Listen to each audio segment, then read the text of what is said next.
नमस्कार, मैं हूं श्वेता सिंह। आप देख रहे हैं आज तक। हम उस सीट पर इस समय मौजूद हैं जिसे देश की सबसे सुपरहिट सीट माना जा रहा था। स्मृति ईरानी ने यहां से पिछली बार 2019 में राहुल गांधी को हराया था। इस बार लगा कि मुकाबला कैसा होगा, पर राहुल गांधी यहां से लड़ नहीं रहे। बहुत स्वागत है स्मृति जी आपका। आप क्यों कह रही हैं सुपरहिट सीट थी? अभी भी इतनी है? सुपरहिट है कि यहाँ पर वोट पड़ने से पहले ही खानदान का पूरे बिस्तर बांध लिया वोटर। नहीं, पर क्या मुकाबला वाकई आसान हुआ है? क्योंकि देखिए, लोगों को खुशफहमी है कि यहाँ पर कोई कैंडिडेट लड़ता है। यहाँ कांग्रेस का पूरा इकोसिस्टम लड़ता है। और जब इकोसिस्टम की बात करते हैं तो सिर्फ नेता, कार्यकर्ता, समर्थक नहीं, बल्कि कुछ उनके मित्र हैं जो मीडिया से भी ताल्लुक रखते हैं, वो भी लड़ते हैं, वो भी समर्थन में उतरते हैं। तो ये गलतफहमी मैं दूर करना चाहती हूँ कि सिर्फ एक व्यक्ति लड़ता है, पूरी पार्टी लड़ती है यहाँ पर। और पार्टी इसको अपनी नाक का सवाल बना देती है। तो 2019 में जो हश्र हुआ, इस बार फिर होने वाला था, इसलिए राहुल जी ने सीट छोड़ दी। पर लोग कह रहे हैं कि राहुल गांधी वर्सेस स्मृति ईरानी नहीं है, लेकिन इस बार प्रियंका गांधी वाड्रा वर्सेस स्मृति ईरानी जरूर है यहाँ। मेरा ये मानना है कि अगर आप में इतना दमखम था तो आप लड़ लेते ना। टिकट तो कोई डिनाई नहीं कर सकता गांधी परिवार में, गांधी परिवार की बेटी को। तो या तो ये है कि गांधी परिवार में फूट है कि बेटी को नहीं, बेटे को प्राथमिकता दी जाएगी, या फिर स्वयं कांग्रेस पार्टी को लगता है कि श्रीमती वाड्रा में इतना शायद सामर्थ्य नहीं कि वो भाजपा के एक साधारण कार्यकर्ता के सामने चुनाव लड़ ले। इसका तो आपको जवाब कांग्रेस पार्टी ही दे सकती है। हालांकि उनके पति भी लड़ना चाहते थे यहाँ से चुनाव। नहीं, देखिए, जब श्री वाड्रा ने ये वक्तव्य दिया अपना, तो उनके वक्तव्य से ये तो साफ हो गया कि राहुल जी और प्रियंका जी दोनों लड़ने की हिम्मत नहीं जुटा पा रहे थे। और श्री वाड्रा को क्यों टिकट नहीं दी सोनिया जी ने, क्यों अपने दामाद को उन्होंने इस काबिल नहीं समझा, उसका जवाब भी परिवार ही दे सकता है, मैंने। पर इस बार की स्थिति बताइए। हालांकि एक पूर्व मुख्यमंत्री कांग्रेस पार्टी के यहाँ पर लगातार दिन रात हैं, अशोक गहलोत, और वो भी जुटे हुए हैं कि स्मृति ईरानी की हार हो जाए। 2019 का हिसाब बराबर। मतलब एक बीजेपी की साधारण कार्यकर्ता को हराने के लिए पूरा खानदान चाहिए, पूरा इकोसिस्टम चाहिए, पूर्व मुख्यमंत्री भी चाहिए। तो आप सोचिए, एक साधारण कार्यकर्ता की बीजेपी में कितना कौशल होगा, संगठन की कितनी शक्ति होगी कि वो अपनी पूरी शक्ति एक सीट पे लगा रहे। आप अभी भी साधारण कार्यकर्ता क्यों कहती हैं? आप केंद्रीय मंत्री हैं। हाँ, लेकिन वो साधारण सी बात है। हमारी पार्टी में आज विश्व की सबसे बड़ी राजनीतिक पार्टी है हम।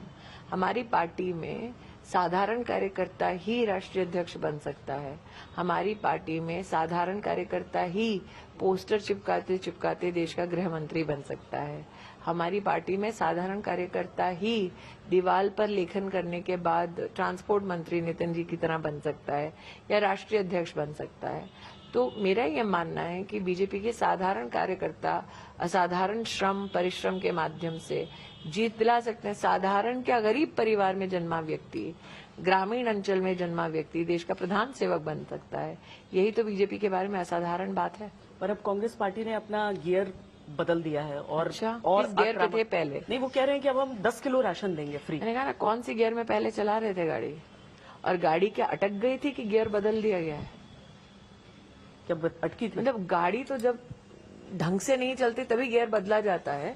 तो क्या कांग्रेस पार्टी ये स्वीकार कर रही है कि पहले गाड़ी ढंग से नहीं चल रही थी? तो क्या आपको लगता है और चला कौन रहा था गाड़ी? तो मल्लिकार्जुन खड़गे अरे अध्यक्ष हैं। हार रहे हैं तो खड़गे साहब, जीत रहे हैं तो गांधी खानदान। ये कहाँ का न्याय है? ये बताइए, ये 10 किलो का राशन काम करेगा? लेकिन श्रीमती वाड्रा ने तो कहा राशन नहीं देना चाहिए। मैं वही तो कह रही हूँ, कांग्रेस में कितनी फूट है आपको इसी से पता चल जाता है। कल अखिलेश जी की प्रेस कॉन्फ्रेंस थी शायद, उसमें पत्रकार ने सीधा पूछा कि क्या राहुल गांधी प्रधानमंत्री पद के इंडिया अलायंस के उम्मीदवार हैं। अखिलेश जी ने सवाल डक कर दिया। ठीक है, इंडिया अलायंस में अभी तक निर्णय नहीं हुआ कि उनका प्रधानमंत्री का कौन हकदार होगा, कौन उम्मीदवार होगा। महाराष्ट्र के इंडिया अलायंस के एक नेता ने कहा, जी हमारी मर्जी, हम मल्टीपल प्रधानमंत्री उम्मीदवार करेंगे। 4 फेज हो चुके हैं। अब इंडिया अलायंस बता दे, दिन के हिसाब से प्रधानमंत्री के उम्मीदवार देंगे, महीने के हिसाब से देंगे, या साल के हिसाब से देंगे। अतः मंडे कौन होगा, ट्यूसडे कौन होगा, वेडनेसडे कौन होगा, बृहस्पति को कौन होगा, शुक्रवार को कौन होगा। अगर ये ना बताएं तो बता दें कि जनवरी में कौन होगा, फरवरी में कौन होगा, या 2024 में कौन होगा, 25 में कौन होगा, 26 में कौन होगा। पक्ष के हिसाब से बता दें, शुक्ल पक्ष में कौन होगा। पर भूपेश बघेल ने तो रायबरेली में कह दिया। मैं वही राहुल तो कह गांधी रही हूँ, को लेकिन खड़गे जी ने तो नहीं कहा। तो वो क्या तो भूपेश कह रहे हैं कि बघेल झूठ कांग्रेस बोल रहे पार्टी हैं? तो सबसे अधिक सीटें तो लाएगी। कांग्रेस पार्टी के अध्यक्ष कल बैठे थे, उनसे सवाल किया था, उन्होंने बोला क्यों नहीं? तो क्या आप ये कह रही हैं कि कांग्रेस पार्टी के अध्यक्ष को नहीं पता, भूपेश बघेल को पता है? या भूपेश बघेल झूठ बोल रहे हैं और कांग्रेस पार्टी के अध्यक्ष झूठ बोलने से बच रहे हैं? दोनों में से एक ही चीज हो सकती है ना। अच्छा, राहुल और गांधी, अगर इतना दम होता तो अमेठी लड़ लेते। राहुल गांधी वायनाड गए चुनाव जी। लड़े, इस बार आप प्रचार करने वहां भी चली गई। जी, मैं तो बीजेपी की राष्ट्रीय प्रचारक हूँ, तो हर जगह जाती हूँ। रायबरेली तो मैं नहीं जा रही हैं? कासरगोड भी तो गई थी। और शायद आपके ध्यान में नहीं है, मेरी सलोन विधानसभा जनपद रायबरेली में। कर चुके हैं वहां प्रचार। हाँ, वो मेरी विधानसभा है, वो मेरी विधानसभा है। प्रधानमंत्री नरेंद्र वहाँ मोदी पे ने- मैं एक ही चुनाव लड़वाई थी, कोऑपरेटिव का चुनाव लड़वाई थी। उम्मीदवार सलोन से विवेक सिंह थे, हम जीते। प्रधानमंत्री ने कहा है कि इस बार 80 की 80 सीटें बीजेपी की रहेंगी, एनडीए की रहेंगी, और रायबरेली भी वो नहीं जीत रहे। जी, क्योंकि अगर जीत रहे होते तो वायनाड से पर्चा भरते, और वायनाड जीत रहे होते तो रायबरेली से नहीं भरते। दोनों में से एक ही संभव है ना। ये कांग्रेस पार्टी का दावा है कि अब सब लोग ठीक है, अपने बस अमेठी में लड़ना ठीक नहीं है। पछतावा कर रहे हैं। साथ लोग में कि पड़ोस गलती की कर सीट दी। है, मैं वही तो कह रही हूँ, पड़ोस की सीट है। वो कह रहे हैं गलती कर दी, तो यहाँ के फिर लोग लड़ महसूस लेते। कर रहे हैं कि मैं कह गलती रही हूँ कर ना, दी फिर कि राहुल लड़ गांधी ले। को हराया। क्या गलती की? 4 लाख टॉयलेट्स बनवाए मोदी जी ने, ये गलती है? 3,50,000 घरों में नलका दिलाया 5 साल में, ये गलती है? 1.5 लाख परिवारों को विद्युत का कनेक्शन दिलाया, ये गलती है? जिस अमेठी में आज आप बैठे, यहाँ का बाईपास 30 साल से मांगा जा रहा था, मोदी जी ने 3 साल में बना दिया, ये गलती की मोदी जी ने? यहाँ पर आप जाइए ना, इस बाजार से थोड़ी 5-10 मिनट की दूरी पे मुंशीगंज में 30 एकड़ भूमि गांधी खानदान ने अपने फाउंडेशन के नाम से ली है, 600 रुपया देके। वो चाहे कितना झूठ बोल रहे हैं, वो कागज तो झूठ नहीं बोलते। अपने लिए प्राइवेट गेस्ट हाउस बना लिया, अपने संस्थान बना दिए, लेकिन जब 30 एकड़ की वो भूमि ली थी, तब लिखकर ये कहा गया था कि प्रदेश की सरकार के सानिध्य में सरकारी मेडिकल कॉलेज बनाएंगे। वो मेडिकल कॉलेज मोदी ने बनाया, तो मोदी ने गलती की क्या? यहाँ पे ककवा रोड का एक ओवरब्रिज बनना, उसका 25 साल से धरना प्रदर्शन चल रहा था, मोदी जी ने बनवा दिया। और जो कस्में खाते हैं परिवार के साथ संपर्क और संबंध रखने की, आप बताइए, लगभग 23 लाख लोगों का ये पूरा हमारे यहाँ पे रहवासी हैं, उसमें से आज 19 लाख लोग मोदी जी के सानिध्य में राशन पा रहे हैं। 50 साल उनका दबदबा रहा, यहाँ से खटाखट फटाफट गरीबी क्यों नहीं हटाई? कोई अपने परिजनों को गरीब रखता है? यहाँ पर 4 लाख घरों में मोदी जी ने शौचालय बनवाए, प्रति परिवार अगर 4 लोग भी हैं, इसका मतलब 23 लाख की आबादी में 16 लाख खुले में शौच करते थे। क्या ये कोई अपने परिजनों के साथ करता है?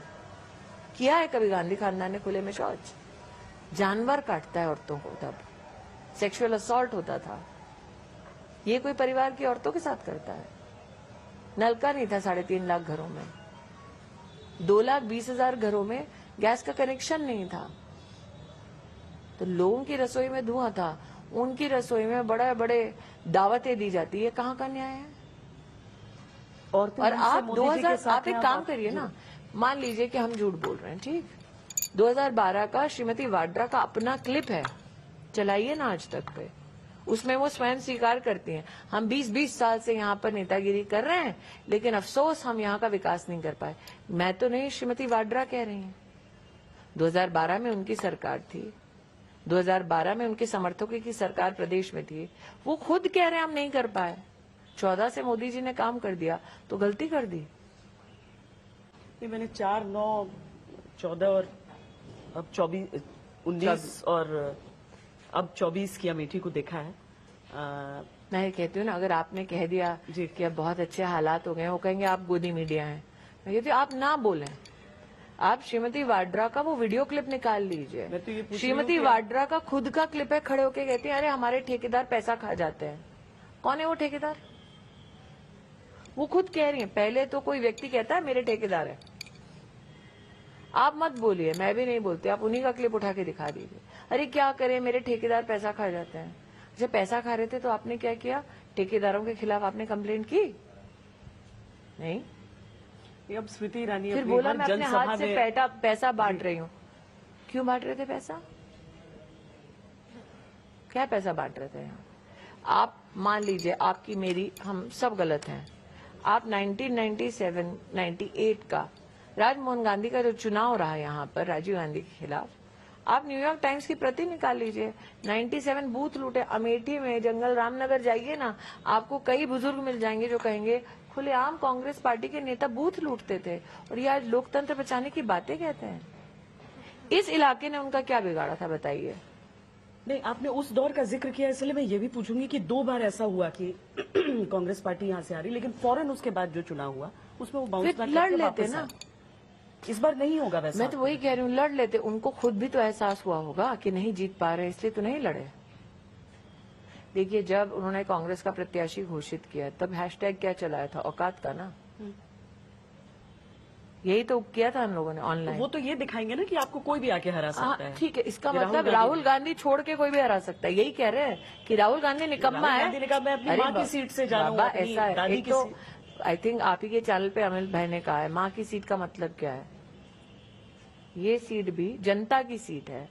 किसी पार्टी को अधिकार नहीं है कहने के लिए मेरे पिताजी की सीट है, माताजी की सीट है। जैसे अमित भाई ने कहा इटली से लेके आए थे कोई नहीं ना। हिंदुस्तान की एक कॉन्स्टिट्यूएंसी है, हिंदुस्तानियों का इस सीट पे अधिकार है। लेकिन मैं कहती हूँ कांग्रेस पार्टी क्या कहना चाहता है, मुझे कोई भी हरा सकता है सिवाय राहुल गांधी के। यही कह रही है कांग्रेस तो पार्टी। घर की सीट संभालने गए। अरे बाबा, ये कौन सी सीट थी फिर? 19 तक तो कह रहे थे हमारे घर की सीट है, अभी 24 में भी कह रहे हैं हमारे घर की सीट है। बेसिकली आपके इस वाक्य से ये लगता है कांग्रेस पार्टी के खुद के नेता बोल रहे हैं राहुल गांधी छोड़ के स्मृति ईरानी को कोई भी हरा सकता है। इसका मतलब राहुल गांधी अंततोगत्वा कांग्रेस पार्टी के नेताओं के हिसाब से अच्छे नेता नहीं है, कमजोर नेता है स्मृति ईरानी के सामने। यही कांग्रेस का कथन है ना। अशोक गहलोत कभी राहुल गांधी को चुनाव लड़वाने आए विधिवत? नहीं आए। तो इसका मतलब अशोक गहलोत राहुल गांधी को जितवाना नहीं चाहते थे, वरना जितवाने की इतनी क्षमता होती तो गहलोत साहब को आना चाहिए था पहले।